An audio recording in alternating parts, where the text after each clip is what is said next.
esta noche me quisiera parecer un poco al pastor Jorge Davis y decir que tengo buenas noticias para ustedes. Estamos en las manos del Maestro. Qué hermoso es saber eso, ¿eh? La gloria sea de Dios. Yo voy a comenzar leyendo una historia. Esta historia es de una escritora llamada Myra Brooks-Well y dice así: en una subasta de objetos, el subastador tiene un violín y vio que estaba estropeado y rayado. Pensó que casi ni valía la pena desperdiciar mucho tiempo en el viejo violín, pero lo levantó con una sonrisa y preguntó: ¿cuánto me ofrecen, buena gente? Gritó: ¿quién empieza la puja? $1, 2, solo 2. $3. $3 a la una. $3 a las 2. $3 a... Y en ese momento, un hombre de pelo cano pasó al frente y tomó el arco. Y luego, limpiando el polvo del viejo violín y de ajustar las cuerdas flojas, tocó una melodía pura y dulce como la que podrían cantar los ángeles. La música cesó y el rematador, con voz callada y suave, dijo: ¿cuánto me ofrecen ahora por el viejo violín? Y lo sostuvo en alto con el arco. $1,000. ¿Y quién ofrece 2,000? $3,000. Hasta que alguien lo compró. Y dijo: la multitud aplaudió, pero algunos lloraron. No entendemos lo que cambió su valor. Rápidamente vino la respuesta: el toque de la mano del Maestro.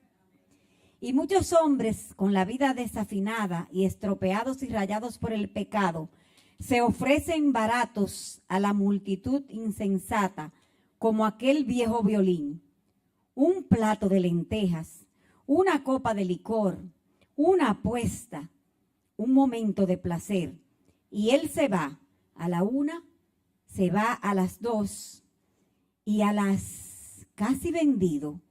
Pero el Maestro viene, el Maestro de maestros viene, y la multitud necia jamás puede entender el valor de un alma y el cambio que produce en ella el toque del Maestro.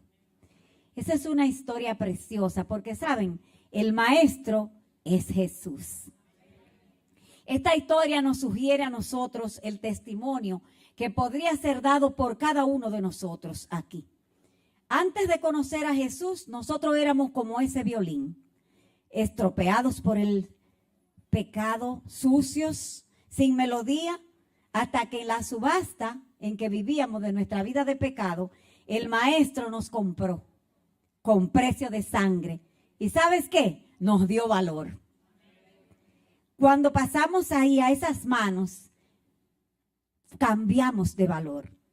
A Él le costó su sangre preciosa. A ti, a mí no nos costó nada. Nos regalaron la salvación por gracia.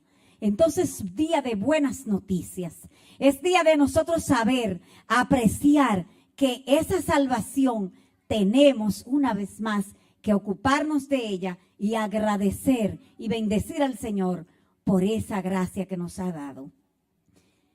Desde el principio de la iglesia, los grandes hombres, de esos que nosotros hablamos como Pedro, Pablo, Moisés, David, desde esos principios antiguos, Dios ha hecho lo mismo que este violinista hizo con ese violín. Ha tomado hombres simples, mortales, como tú y como yo, cargado de cosas, y los ha limpiado, le ha afinado las cuerdas y ha tomado su arco y entonces ha tocado una nueva melodía dándole valor.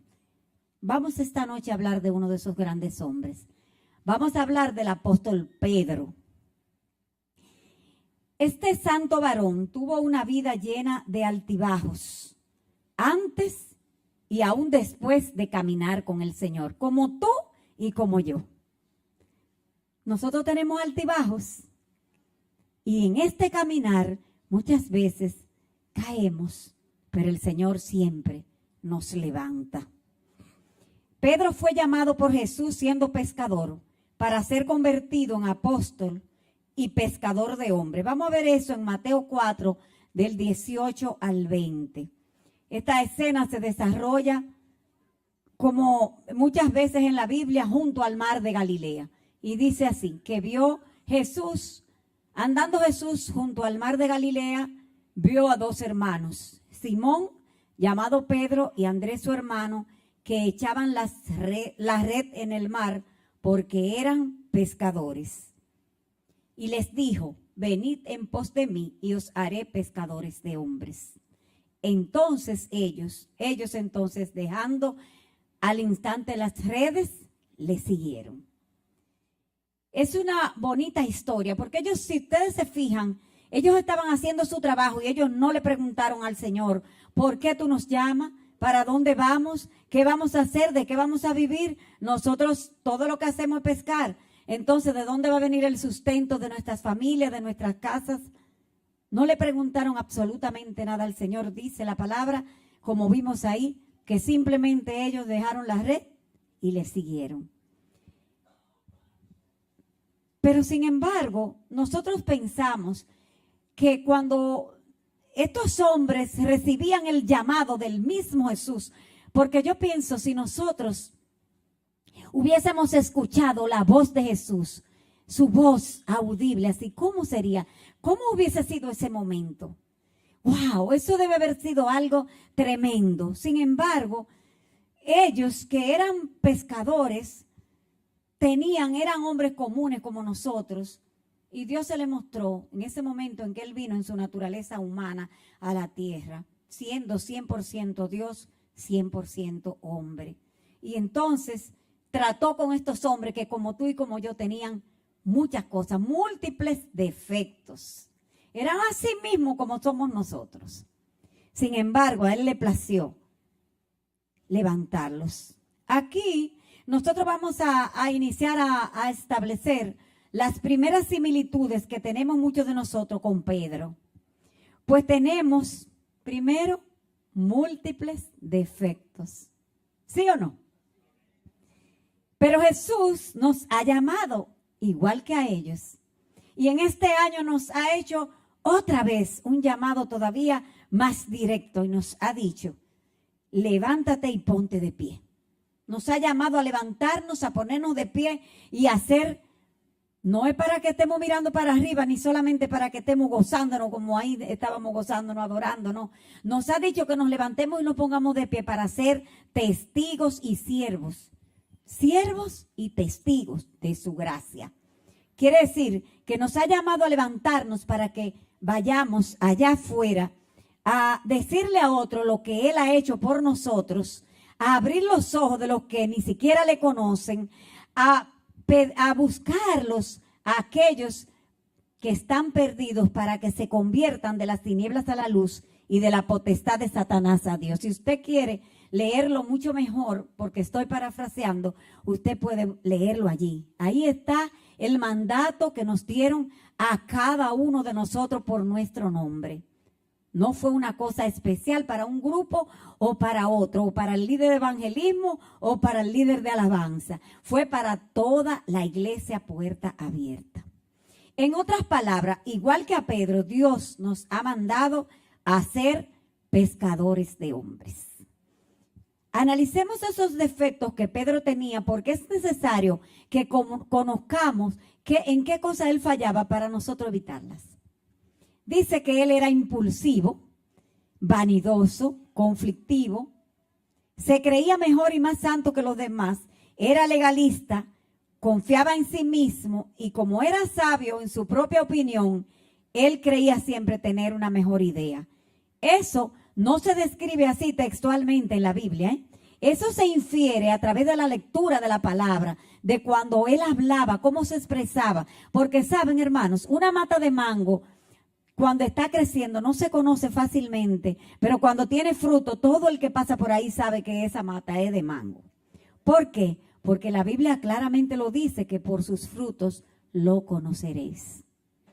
Usted se puede confundir con dos matas, pero si le ve los frutos, sabe de qué es cada una. Jamás va a confundir una guanábana con una mata de cajuil. ¿Verdad que no? Son frutos diferentes. Entonces, por esos frutos, por esas cosas que Pedro manifestaba cuando actuaba, cuando hablaba, cuando se movía, es que nosotros inferimos que tenía estos defectos, vamos a decir, cualidades negativas. Confiaba en sí mismo y como era sabio en su propia opinión, creía tener siempre una mejor idea. Eso es algo que nosotros tenemos que cuidarnos y evitarlo. Esto que nosotros decimos aquí es cierto en cada uno de nosotros. Quizás no tenemos todos esos defectos que tenía Pedro, pero en alguno de nosotros habrá el defecto de ser conflictivo, de buscar un problema por cualquier cosa, enojarnos y mantenernos enojados con todo el que nos pase por el lado. O también podría ser que uno de los defectos nuestros sea ser legalista. Y no, porque las cosas tienen que ser así, así, así, así. Y no dan un ápice de misericordia ni de perdón a nadie. O quizás el defecto de nosotros es ser religioso, porque él era muy religioso, Pedro. Y entonces también vamos a estar fallando delante del Señor. Esto es algo que nosotros pensamos. Sin embargo, ¿qué veía Jesús en Pedro? ¿Qué veía Jesús? Jesús veía en Pedro lo mismo que ve en cada uno de nosotros. ¿Sabe lo que él veía? Un material precioso para su reino. Una vida que tomada adecuadamente tenía un propósito. Tú y yo fuimos elegidos desde antes de la fundación del mundo. Por eso estamos aquí. Entonces no somos cualquier cosa. Jesús nos vio igualito como miró a Pedro. Él no se desalentó ni se decepcionó ni dijo, ya, ese Pedro es demasiado impulsivo o es demasiado conflictivo. O me está impulsando a hacer cosas que yo no puedo hacer. Él no dijo eso. Él no dijo de mí, es que Eridania tiene demasiado defecto, ya la voy a dejar. Él no se decepciona. Él ve lo que yo no puedo ver en el otro y lo que tú no puedes ver en mí. Él ve mi corazón. Entonces, Pedro tenía por revelación del cielo el conocimiento de que Jesús era el Hijo de Dios viviente, del Dios viviente. Pero no aplicó ese conocimiento y como nos pasa muchas veces a nosotros, le falló al Señor, según nos dice la palabra, en varias formas. El pastor el domingo pasado hablaba sobre cuando nosotros no aplicamos el conocimiento que tenemos. Y este Pedro gritó desde el fondo de su alma y cuando el Señor preguntó, ¿quiénes dicen que yo soy? ¿Quiénes dice la gente que yo soy? Él se adelantó a todo el mundo y le dijo, tú eres el Cristo, el Hijo del Dios viviente. O sea que él conocía con quién él estaba tratando. Nosotros también conocemos con quién estamos tratando. Por tanto, tenemos que tratar de no fallarle al Señor. Esto es esta noche, nosotros vamos a reflexionar en nuestros corazones qué cosas, qué defectos nuestros están impidiendo el fluir de su Santo Espíritu en nuestras vidas. ¿Qué está impidiendo que podamos salir a buscar y alcanzar a aquellos que se están perdiendo allá? Porque, ¿saben? Nadie da lo que no tiene. Nosotros estamos envueltos en una campaña, Evangelismo 2 o algo así. No recuerdo, pero Evangelizando 2, algo. Evangelizando 2. Hermoso. Y ya orando para buscar las 2 personas que vamos a evangelizar. Y creo que todos lo estamos haciendo, ¿verdad? Porque nos dijeron que el domingo 13 tenemos que traer esos nombres aquí. Estamos dispuestos, tenemos el conocimiento, pero primero tenemos que orar y pedirle al Señor que cuando le hablemos a esa persona podamos mostrarle el rostro de Cristo. Que no sea un rostro duro, hosco o desagradable lo que mostremos a aquel a quien vamos a mostrarle el que es la luz del mundo. Pedro cometió varios errores, pero vamos a mencionar algunos solamente para que nosotros no caigamos en eso. El primero de sus errores fue la falta de sumisión a la voluntad divina. y actuando como si fuera Satanás, que el Señor reprenda, quiso apartar a Jesús de su propósito. Mateo 16:22 lo describe así. Entonces Pedro, tomándolo aparte, comenzó a reconvenirle diciéndole: Señor, ten compasión de ti. En ninguna manera esto te acontezca. O sea, él le decía al Señor: no vayas a la cruz. Mire cómo dice ahí, tomándolo aparte. Generalmente cuando la gente quiere que tú no cumplas el propósito de Dios, te llama aparte y comienza a tratar de convencerte. Mira, no lo haga porque ¿por qué tú tienes que sacrificarte? ¿Cuál es la razón de eso? Eso no tiene sentido. Esta vida es una sola. Goza tu vida, vive tu vida. Pedro le dijo al Señor: aparta, ven, mira, no vayas. Pero Jesús sabía bien claro cuál era el propósito que él tenía y le dijo: apártate de mí, Satanás. Entonces nosotros tenemos que estar preparados para cuando alguien se nos acerque y quiera que no sea cumplido en nosotros el propósito que Dios tiene en nuestras vidas, poder decirle: apártate de mí, Satanás. Es necesario detenernos y discernir entre lo que viene de Dios y lo que viene del enemigo, cuando nos instan a hacer cosas que nos pueden apartar del propósito que Dios tiene con nosotros. En un segundo fallo, Pedro muestra orgullo y exceso de confianza en sí mismo, pensando que otro podría fallar, pero que él no. Mateo 26, 31, 33 nos cuenta esa historia. Pedro creía que todo el mundo que estaba cerca de Jesús podía fallar, menos él, porque él era fuerte. Él era, ya ustedes saben, él era Pedro. Entonces dice, Jesús le dijo: todos vosotros os escandalizaréis de mí esta noche, porque escrito está: heriré al pastor y las ovejas del rebaño serán dispersadas. Pero después que haya resucitado, iré delante de vosotros a Galilea.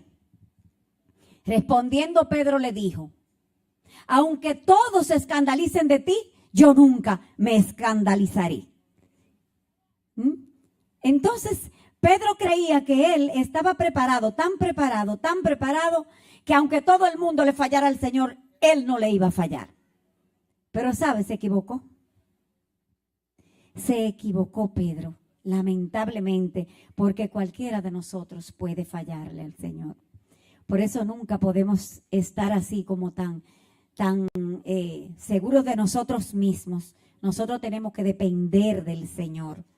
Si el Espíritu Santo me ayuda, si Dios me ayuda, yo puedo hacerlo, porque todo lo puedo en Cristo que me fortalece.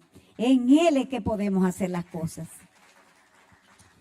El tercer punto es que Pedro se creía muy fuerte y capaz de manejar cualquier situación o tentación. Pero se olvidaba que cualquiera cae, pues todos somos tentados. Lucas 22, 33 dice: dijo también el Señor: Simón, Simón, he aquí Satanás os ha pedido para zarandearos como a trigo. Pero yo he rogado por ti que tu fe no falte, y tú, una vez vuelto, confirme a tus hermanos. Óigame, él se le olvidó eso. Pero Jesús claramente le dijo a él que iba a ser zarandeado. Nosotros no sabemos si al Señor le ha sido pedido que permita que nos zarandeen, que nos muevan, que nos sacudan, que nos aplasten. Entonces, nadie, absolutamente nadie, ni en los cielos, ni en la tierra, ni debajo de la tierra, hace nada que Dios no se lo permita. Cuando tú estás siendo zarandeado, ora para que tu fe no te falte, para que el Señor ore delante del Padre, para que tu fe no te falte, porque eso Dios lo ha permitido con un propósito que siempre va a ser para bien. Dice en la palabra de Dios, en Lucas 22, del 3 al 6, una porción que nosotros conocemos, Lucas 22 del 3 al 6. Gloria a Jesús. ¿No lo tienen ellos? Si entró Satanás, y entró Satanás en Judas, por sobrenombre Iscariote, el cual era uno del número de los 12. Y este fue y habló con los principales sacerdotes y con los jefes de la guardia de cómo se le entregaría. Hizo el plan. Entonces se alegraron y convinieron en darle dinero. Y él se comprometió y buscaba una oportunidad para entregárselo a espaldas del pueblo. ¿Saben una cosa, hermano? Hasta el que tiene los privilegios puede caer en el pecado, en la tentación y hacer daño. Judas era uno de los 12. Fue elegido igual que toditos los otros. Sin embargo, ¿qué dice la palabra ahí? ¿Él era malo antes de hacer eso? Parece que no, porque dice que en ese momento entró Satanás a su corazón. ¿Por qué entró? Porque él le abrió la puerta de alguna manera.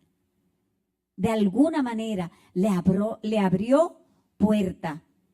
Que el Señor nos ayude a nosotros a mantener selladas con el Espíritu Santo cualquier puerta por donde pueda entrar la maldad a nuestras vidas. Entonces, si entra la maldad, aquí hay algo que Jesús como que quiere advertirle a Pedro. Mira, tú puedes caer igual que cualquier otro, pero en Gálatas 6, del 1 al 5, nos dice que si alguno de nosotros cae, si alguno cae, desde el 1 al 5, no es 5, sino 1 al 5. Si alguno fuere sorprendido en alguna falta, vosotros que sois espirituales, restauradle con espíritu de mansedumbre, considerándote a ti mismo, no sea que tú también seas tentado. Sobrellevad los unos las cargas de los otros y cumplid así la ley de Cristo. Porque el que se cree ser algo no siendo nada, a sí mismo se engaña. Así que cada uno someta a prueba su propia obra, entonces tendrá motivo de gloriarse solo respecto de sí mismo y no en otro.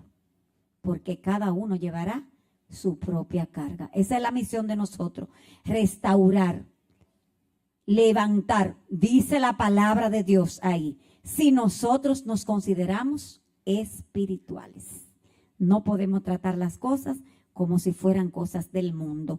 Tenemos que tratar lo espiritual como espiritual. ¿Por qué? Porque tú no sabes si el próximo que va a dar el rebalón y se va a caer eres tú.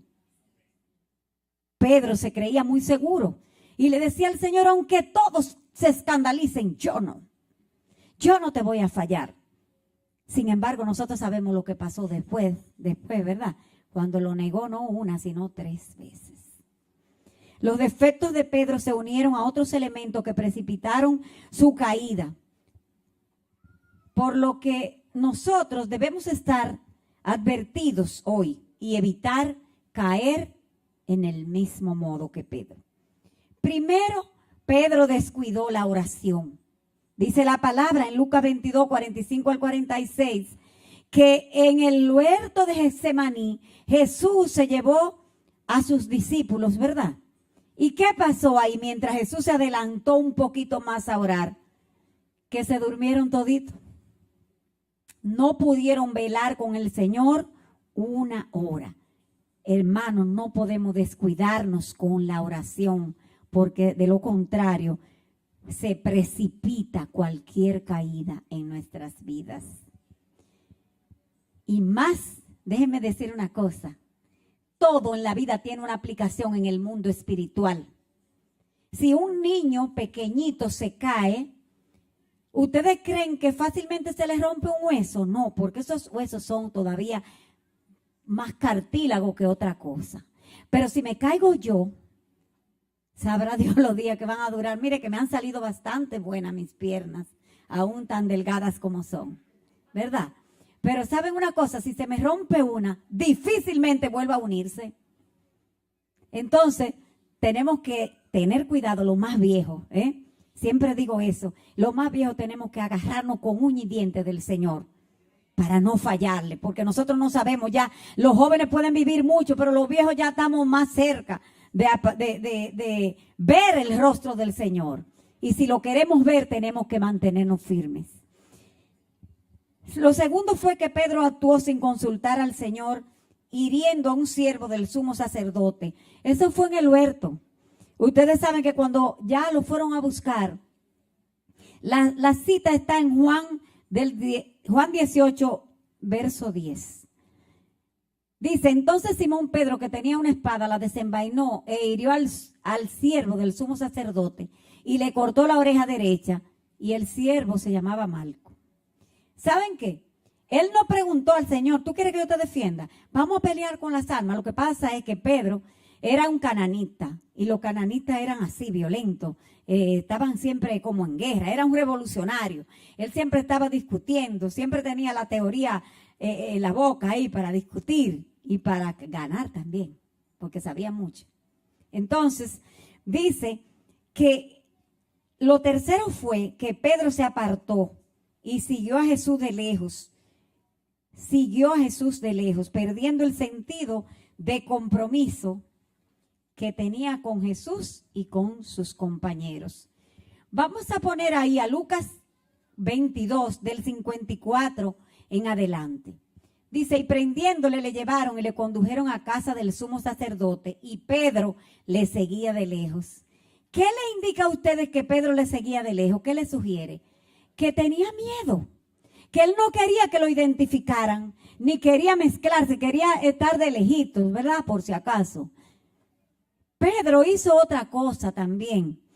Quiso congraciarse, bendito Dios, con los enemigos de Jesús, sentándose entre ellos. Quiso congraciarse con los que escarnecían a Jesús. Dice, y habiendo ellos encendido fuego en medio del patio, se sentaron alrededor, y Pedro se sentó también entre ellos. Pero saben, esas personas que estaban sentadas ahí eran los escarnecedores, que habían dicho de Jesús todo. Se habían burlado de Jesús, habían hablado mal de él, habían dicho, míralo, que se salve él mismo. Míralo, pero ¿por qué deja que le den si él eres el Hijo de Dios? Porque los escarnecedores, si usted busca esa palabra en el diccionario, usted va a encontrar que un escarnecedor es aquel que critica malsanamente. Uno que critica a otro malsanamente, que lleva contra las personas un proceso de vejación con saña. Un escarnecedor es uno que se burla de alguien. ¿Saben cómo se burlaban de Jesús? Le decían, ¿quién te pegó? Y le daban uno por un lado y otro por el otro, y luego lo escupían con catarro. Dice la Biblia eso. Léalo para que usted vea que no estoy exagerando. Con esputo, dice la Biblia, que es lo pesado del catarro, lo más feo. Es desagradable hasta oírlo.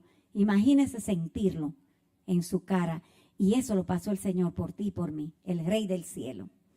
Entonces, Pedro se sentó con esos escarnecedores ahí a coger el fuego de la hoguerita que había.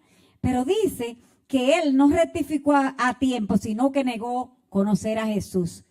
Pero una criada, al verle sentado al fuego, se fijó en él y dijo, también estaba con él. Pero él lo negó diciendo, mujer, no lo conozco.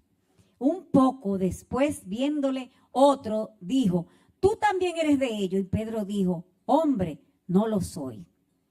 Como una hora después, otro afirmaba diciendo, verdaderamente también estaba con él, porque es Galileo.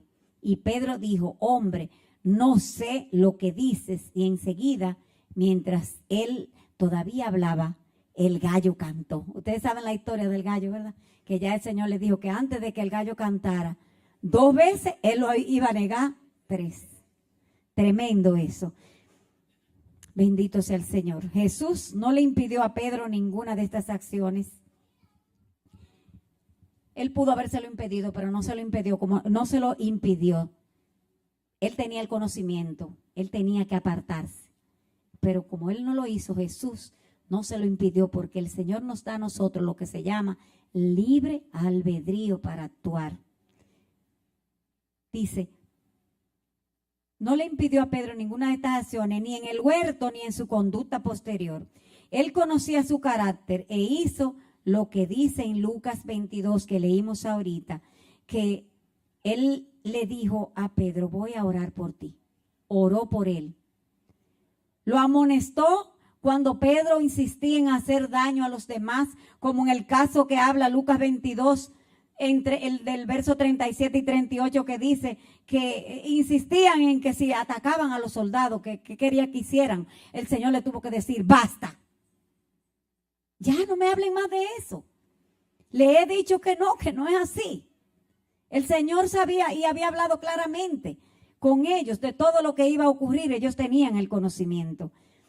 Pero hay algo aquí que me llegó hasta el fondo de mi corazón cuando preparaba esto. Y es que, ¿qué pasó en el Lucas 22, 61, 62? Vamos a leerlo. Lucas 22, 61, 62 y dice, entonces, esto fue después que el gallo cantó. Entonces, vuelto el Señor, miró a Pedro. Y Pedro se acordó de la palabra del Señor que le había dicho, antes que el gallo cante, me negarás 3 veces. Y Pedro salió fuera llorando amargamente. Y yo pensaba, hermanos, con gran dolor en mi corazón, ¿qué pensaría Pedro cuando miró a Jesús a los ojos?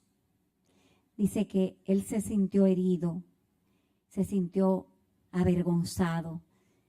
Yo no sé cuántos sentimientos encontrados tendría Pedro ahí cuando Jesús hirió su conciencia con el solo hecho de mirarlo.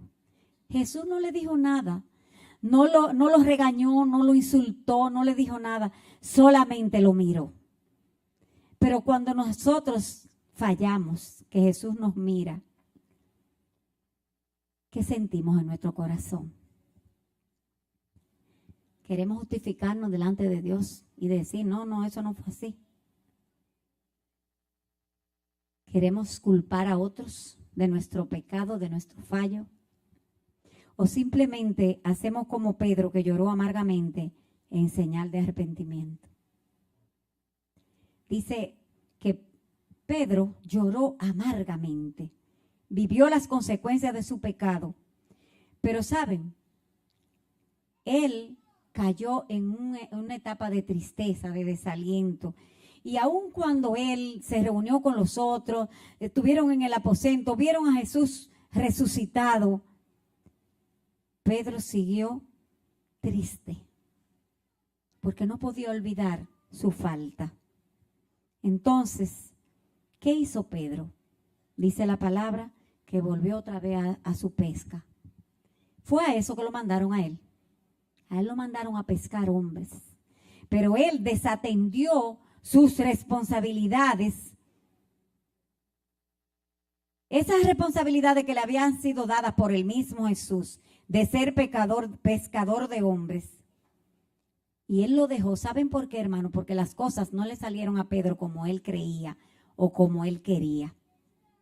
Él era un revolucionario, como dije antes. Él siempre pensaba que en la guerra lo que él iba era a ganar. Pero esta guerra no era de ese tipo. Y Jesús murió en la cruz del Calvario. Y aunque resucitó, ellos estaban un poco fuera de sí, o sea, no entendían qué era lo que estaba pasando.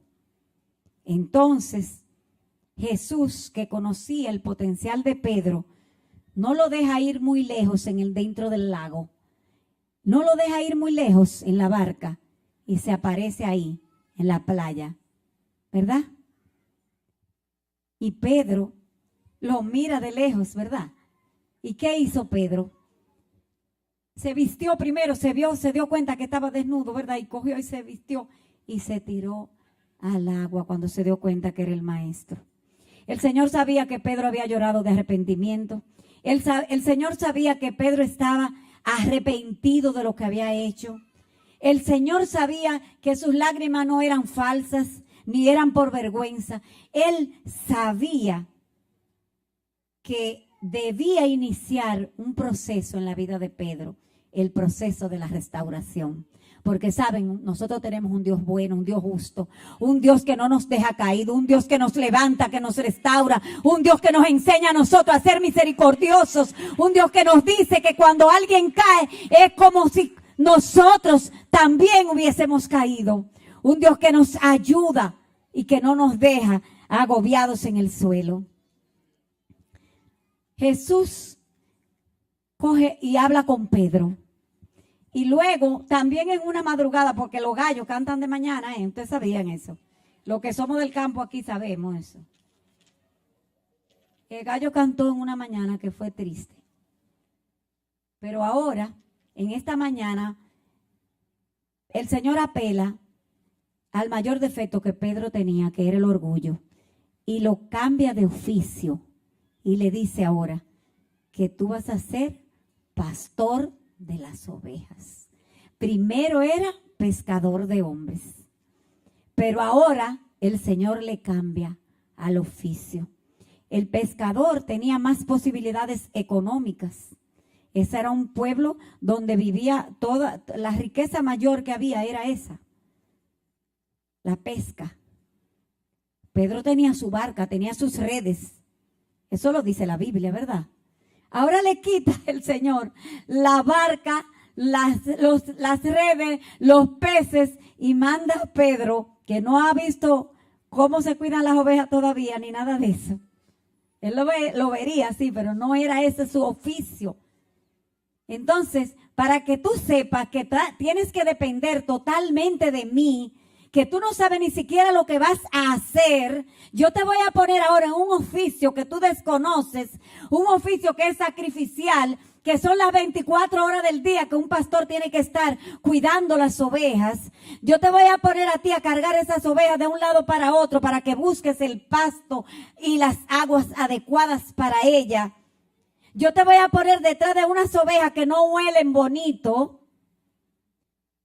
y que cuando ellas aprendan a conocerte a ti, es que van a seguir detrás de ti cuando tú le marques el camino. Mientras tanto, tú vas a tener que irlas enseñando. Y habrá algunas que van a salir corriendo por donde no deben. Es un cambio total que el Señor hace con Pedro. Un cambio total ha hecho el Señor conmigo y contigo.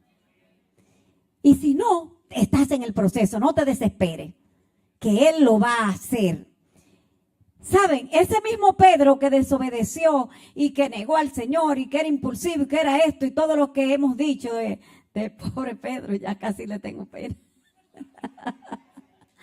Es el mismo Pedro que cuando viene el Espíritu Santo y posa sobre ese aposento alto y los llena a ellos con lengua de fuego, sale con esa impulsividad. Porque Dios no nos anula nuestra personalidad. Dios usa tus recursos, las virtudes, los dones que Él te ha dado. Él los usa para su gloria. Entonces Pedro se levanta en aquel lugar y saben, y comienza a predicar. Y cuando viene a ver 3,000 hombres, sin contar las mujeres y los niños, se convierten al Señor. ¿Quieres tú eso para ti, hermano? Entonces, disponte, porque el Señor le da el Espíritu Santo a todo aquel que lo pide. Dice la palabra, da no solo el Espíritu, sino sabiduría. Te da inteligencia, te da la capacidad de hacer, y lo hace abundantemente y sin reproche. Ahora, si tú te pones a estar de religioso, ahí te vas a quedar sentado todo el tiempo. Dice que ese proceso de Pedro no fue instantáneo tampoco. Aún después de eso que pasó, saben, Pedro tuvo por lo menos 2 cosas que nosotros conocemos en la palabra. Dice, una de ellas fue que él volvió otra vez como con una cosita de religiosidad y de legalismo que nos pasa en algún momento a nosotros, que volvemos otra vez a pensar en aquellas cosas tan rígidas del pasado. Y entonces dice que él fue a la casa de Cornelio y ahí empezó a querer privar en más judíos de la cuenta. Y Dios le dio una visión y le dijo, mira, come, mata y come. Y pero ¿cómo voy yo a comer eso si yo nunca le he puesto la boca a eso? Y el Señor le da una reprimenda fuerte y le dice, no llames inmundo lo que yo he santificado. Cualquiera de nosotros puede caer, hermanos, cualquiera de nosotros. Y no tenemos ningún derecho de llamar inmundo a nadie. Porque Dios es el que santifica. Y entonces Pedro todavía pasa el tiempo y se va a otro lugar y ahí dice que Pablo tiene que corregirlo. Porque entonces, después de haber tenido todo el éxito, viene otra vez para atrás y quiere volver a las leyes antiguas, a los métodos antiguos y a sus tradiciones. Olvidando que el evangelio, hermanos, el evangelio es una fuente de agua viva. No es una fuente de agua estancada, no es algo estancado, porque el agua estancada trae muerte. La palabra dice que nosotros tenemos dentro de nosotros es el Espíritu Santo y lo representa como corrientes de agua viva. Y un agua viva, yo soy del campo, se lo digo siempre, es el agua de un río que va corriendo entre las piedras y el agua viva no se mueve, esa agua no vuelve para atrás más nunca en la vida. Nunca pasa la misma agua que pasó por encima de esa piedra. ¿Cuántos han visto un río con chorrera aquí? ¿No se han bañado en una chorrera? Se han perdido de lo mejor. Hermano, tú tienes dentro de ti una corriente, un manantial de agua viva que es el evangelio, que es el Espíritu Santo, que es Cristo dentro de ti. Entonces, hermano, vayamos avanzando. Vayamos avanzando, no nos querramos quedar atrás. Entonces Pedro es reprendido por Pablo. Pero saben, Pedro tenía una cosa buena y era que Pedro aceptaba las correcciones. Pedro aceptaba las correcciones y trataba de cambiar. Se arrepentía. Eso es lo que nosotros tenemos que entender. Que la madurez y la firmeza de carácter que Pedro, ya anciano, refleja en esas cartas que nosotros leemos y de las cuales aprendemos. Miren, no era el mismo Pedro de antes. Pedro era un hombre transformado. Yo quisiera un día poder decir, soy una mujer totalmente transformada. Porque yo quiero ver al Señor cara a cara. Hermano, y si no te dejas transformar, no vas a ver al Señor. Lamentablemente, eso es así. Ustedes saben que en el cielo todo vamos a estar. Entonces, ni me puedo ir brava con nadie de aquí. Porque si yo voy a estar y el otro va a estar, ¿cómo nos vamos a hacer? Allá no va a entrar eso, hermano. Allá no va a entrar. Entonces, nosotros tenemos que esta noche pedirle al Señor que nos ayude, para que en su inmensa misericordia nos llene de sabiduría. Nos permita ser capaces de someternos al proceso de su trabajo en nosotros, para que puestos en sus manos, usted y yo seamos instrumentos de honra. Que Él pueda cogernos como cogió a aquel señor el violín en el principio de este mensaje y sacar de nosotros una melodía que lo alabe y lo enaltezca a Él. Que Él saque lo mejor de nosotros. ¿Tú quieres orar por eso? Ponte de pie. Nosotros vamos a pedirle al Señor que nos perfeccione, que nos afirme, que nos fortalezca, que nos establezca en Él. Pero vamos a suplicárselo, hermanos. Yo no puedo orar por ti. Tú tienes que levantar tu voz y decirle al Señor si ciertamente tú quieres ser afirmado, si ciertamente quieres ser establecido en su gracia.